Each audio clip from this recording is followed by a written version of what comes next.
To understand how a man becomes a monster, you must first return to where it all began. Samuel Little was born on June 7, 1940, in Reynolds, Georgia. His birth itself was already marked by shadows. His mother was a teenage sex worker, barely able to care for herself, let alone a child. His father was absent, a name with no face. From the very first breath, Samuel's life was stamped with abandonment. As a boy, he was often left in the care of his grandmother. But this was not a home filled with warmth. Poverty weighed heavy. Food was scarce, affection scarcer. Samuel grew up hungry, not just for bread, but for attention, stability, love. None of it came. What did arrive instead was anger, a deep, gnawing anger that only grew stronger with time. In school, Samuel struggled. He was restless, distracted, unable to learn. Teachers described him as a troublemaker, but beneath the surface was something more sinister. He developed violent fantasies even as a child. Later in life, Samuel confessed that he was obsessed with women's necks and throats, even as a teenager. While other boys dreamed of cars, sports, or girls in innocent ways, Samuel dreamed of control. His mind lingered on the moment of power, the moment when breath was taken away. By the age of 16, he had already been arrested for theft. It wouldn't be his last time. Crime was not just a temptation, it was his way of survival. He drifted in and out of juvenile detention, learning one lesson again and again: the system could not hold him. But what truly set him apart wasn't the stealing. It was his hands. Samuel Little was strong, incredibly strong.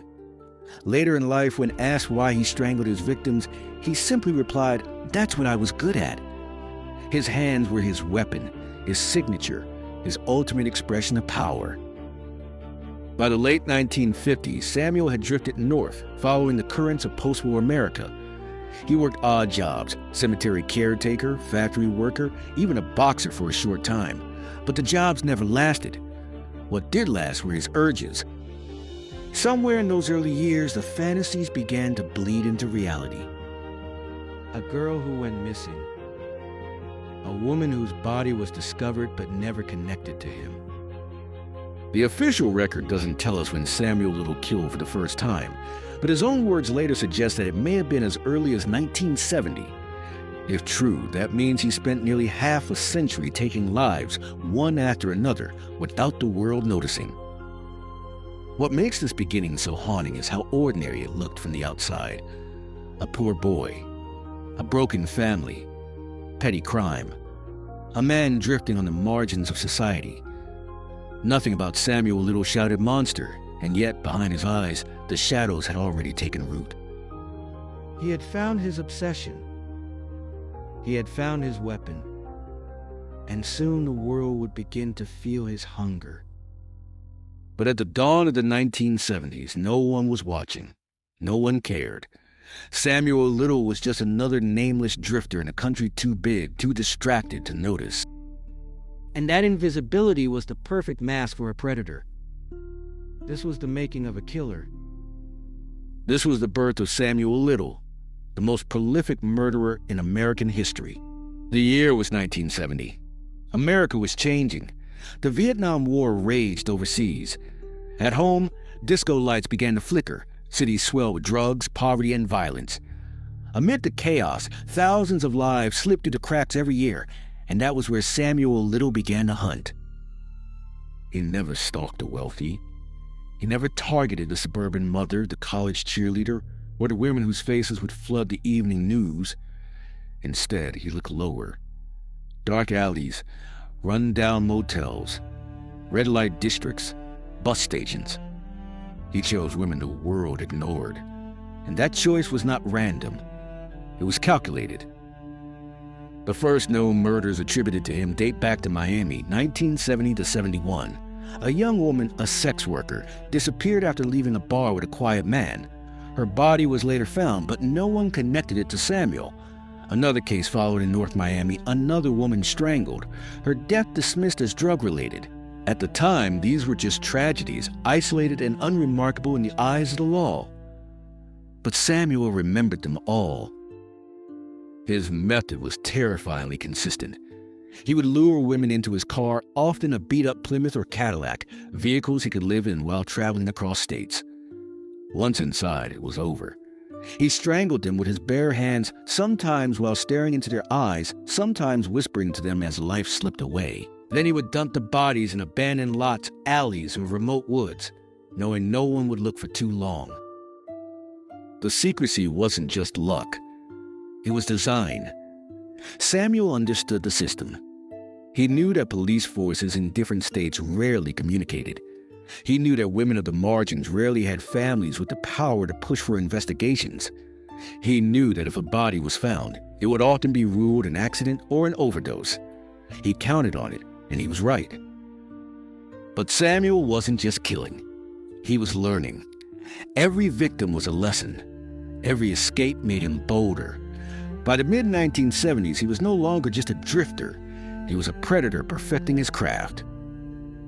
In 1976, he was arrested in Missouri, not for murder, but for assault. He had beaten and strangled a woman who miraculously survived. She told police what had happened. She pointed directly to Samuel Little as her attacker, but the case fell apart. The woman's background as a sex worker made her testimony unreliable in the eyes of a jury. Samuel walked free.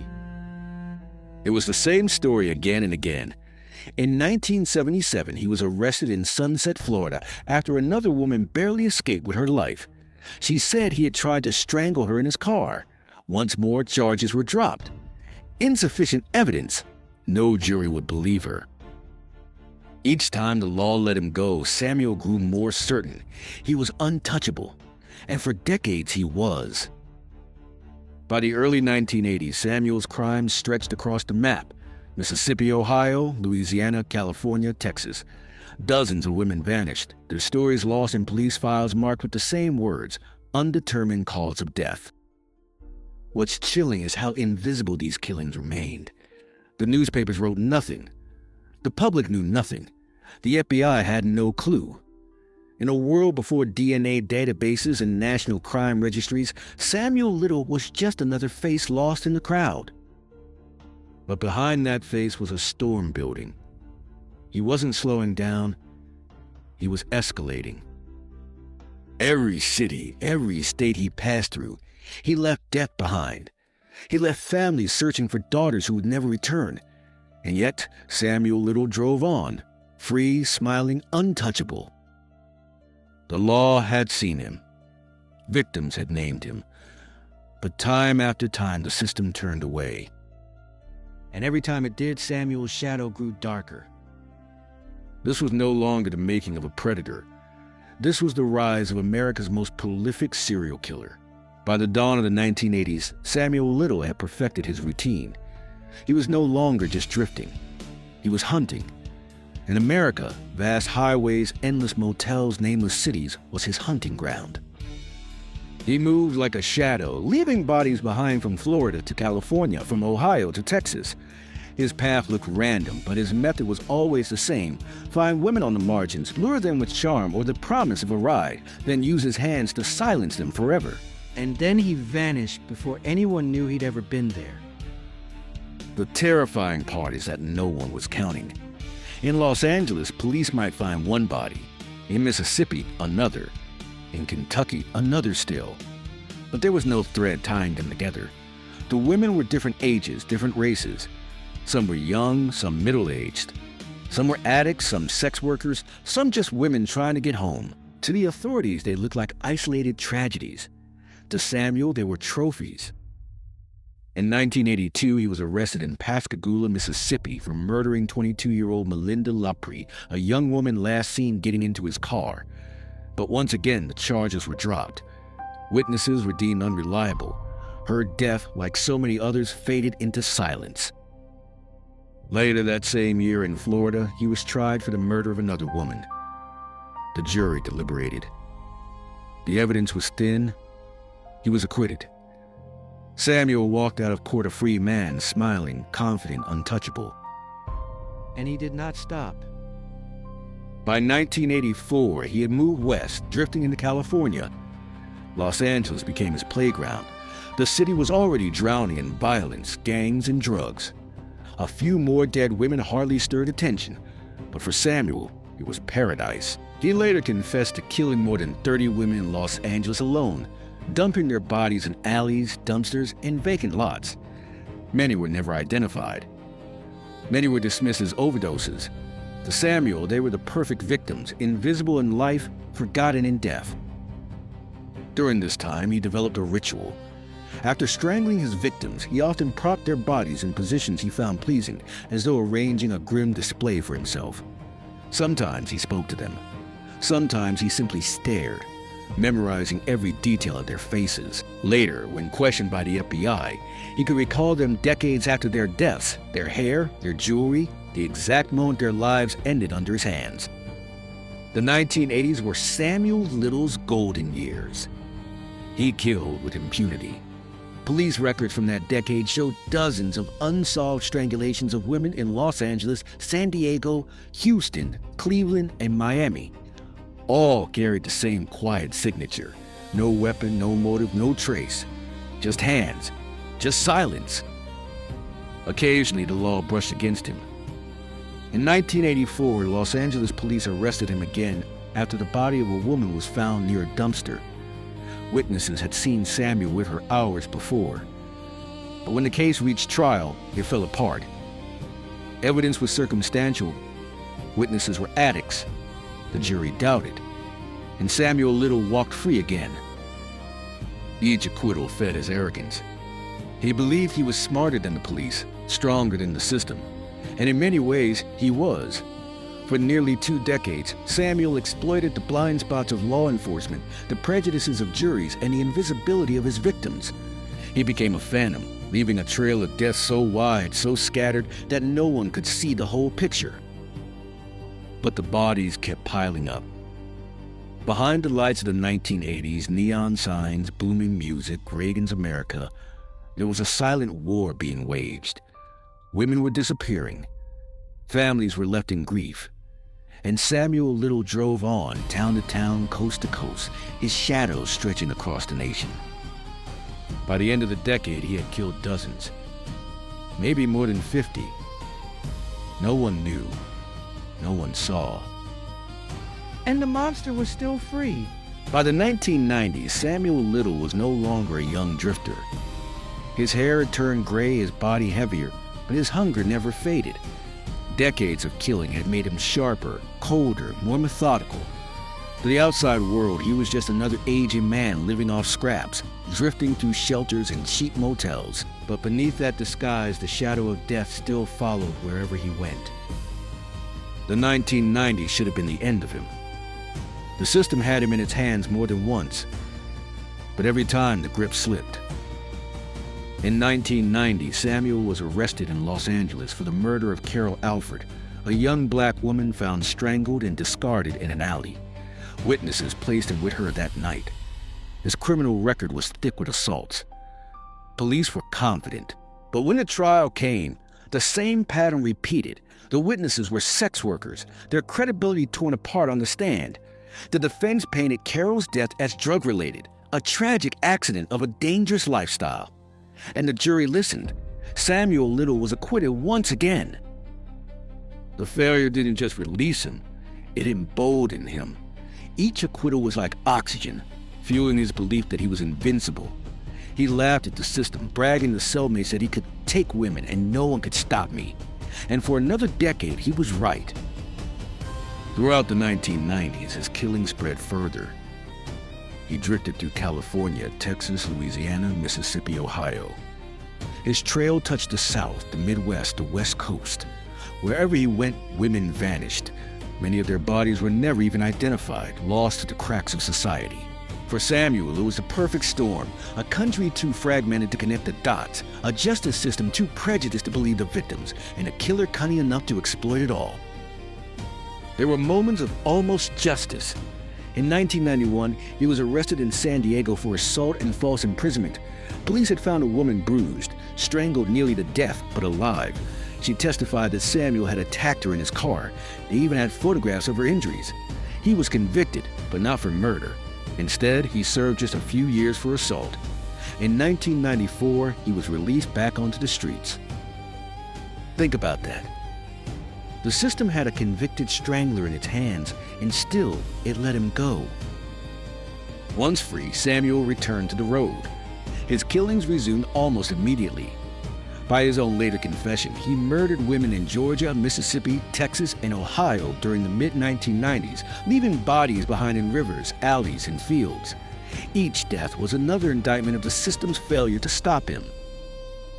The cruelty wasn't just in the killing.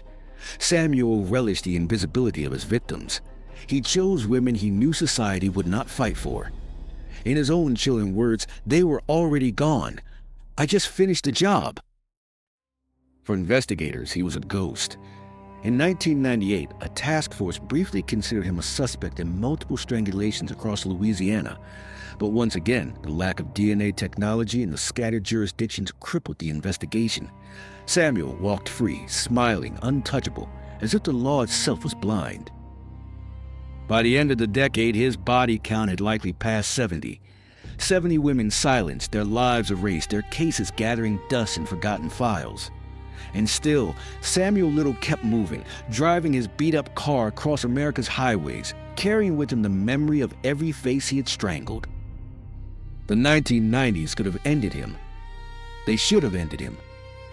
But instead, they became another decade of failure, another decade of blood. Samuel Little had survived the system once again, and with every failure, the shadow only grew darker. By the turn of the millennium, Samuel Little was no longer a young, agile man.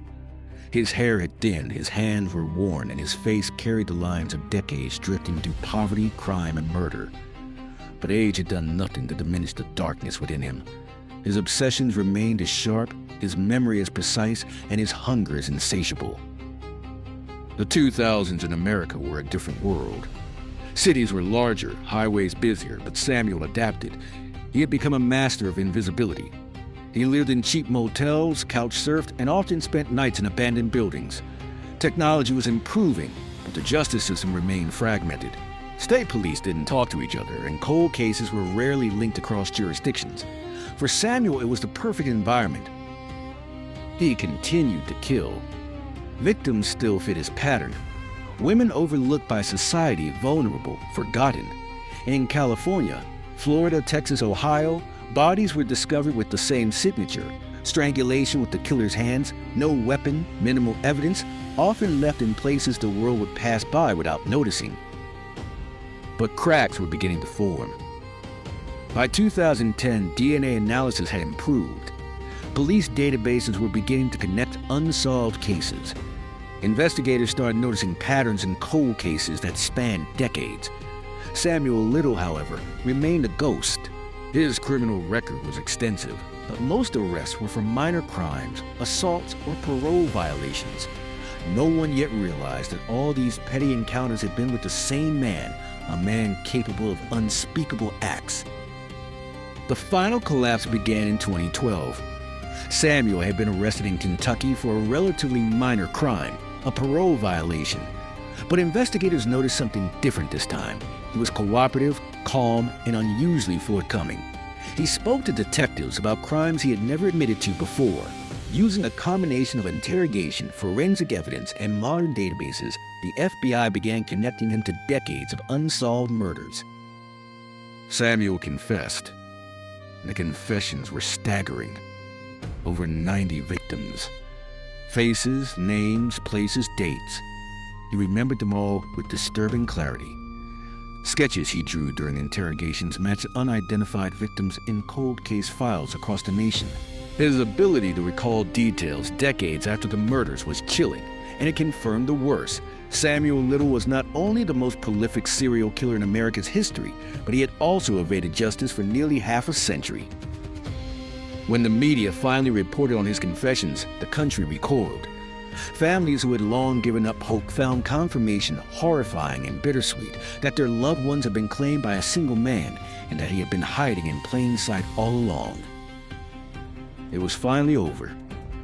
Samuel Little was convicted for multiple murders in California, Texas, and Louisiana, sentenced to life without parole. But the shadow he cast remains. For decades, he had taken lives quietly, invisibly, methodically, exploiting every weakness in the system, every oversight, and every prejudice. And in his own words, even as he sat behind bars, there was no remorse. Only memory, only recognition, only the chilling record of what one man could accomplish in the absence of vigilance, empathy, and justice. The fall of Samuel Little did not undo the horror he had wrought. It merely paused it. The women he killed remain more than names in files. They are reminders of how invisible, vulnerable, and tragically human victims can be in a society that often turns a blind. By 2012, the man was contained, but the story of Samuel Little, the walking shadow, the drifter who became America's deadliest serial killer, would echo for decades. By the time Samuel Little was finally behind bars, the full scope of his crimes was staggering. More than 90 women had been confirmed victims, with dozens more suspected. Each name carried a life interrupted, a family devastated, and a community haunted. The victims of Samuel Little were never glamorous. They were women society often ignored: sex workers, addicts, runaways, marginalized, forgotten. And yet, in his twisted mind, they were everything, each one meticulously remembered, cataloged, and tragically murdered. The horror of his crimes is not only in the methodical strangulation or the sheer number, but in the cold calculation of targeting those no one would fight for. Through interviews and confessions, investigators reconstructed a chilling timeline spanning decades, states, and cities. Samuel described each victim in extraordinary detail: their hair, their clothes, the setting, even the moment their breath left their bodies. Sketches he produced were later matched to unidentified women, finally giving names to those lost in the shadows. Families who had waited for answers for decades were suddenly faced with the horrifying reality of his reach. Samuel Little's legacy is not just one of death. It is a lesson in oversight, prejudice, and the dangers of invisibility. For decades, law enforcement missed him, underestimating both his intelligence and his patience. Victims were overlooked, dismissed as problems rather than people. The justice system failed to connect the dots, enabling a predator to continue unchecked. Yet there is also a lesson in persistence. It was only through decades of investigative work, combined with advances in forensic science and patient cross-referencing of cold cases, that Samuel's reign of terror was finally brought to light. His confessions, combined with modern technology, allowed closure for some families, even if the scars of loss will never fully heal. The story of Samuel Little forces us to confront uncomfortable truths. Monsters are not always obvious. Evil does not always wear a mask of rage. Sometimes it wears the face of the ordinary man who drifts through life unnoticed, whose smile is gentle, whose hands are deadly. His crimes remind us that vigilance, empathy, and justice cannot be selective. They must extend to all members of society, even those whom the world would rather forget. As we reflect on his life, we also remember the women he took. They are not statistics. They are not mere names and files. They were daughters, sisters, mothers, and friends. Samuel Little's story is a grim testament to how fragile life can be and how easily society can fail the most vulnerable. And so, as the shadow of his crimes finally recedes behind prison walls, the echoes remain. The lessons of Samuel Little are clear. The invisible can be destroyed, the marginalized can be targeted, and yet, with dedication, truth can emerge, even from decades of darkness.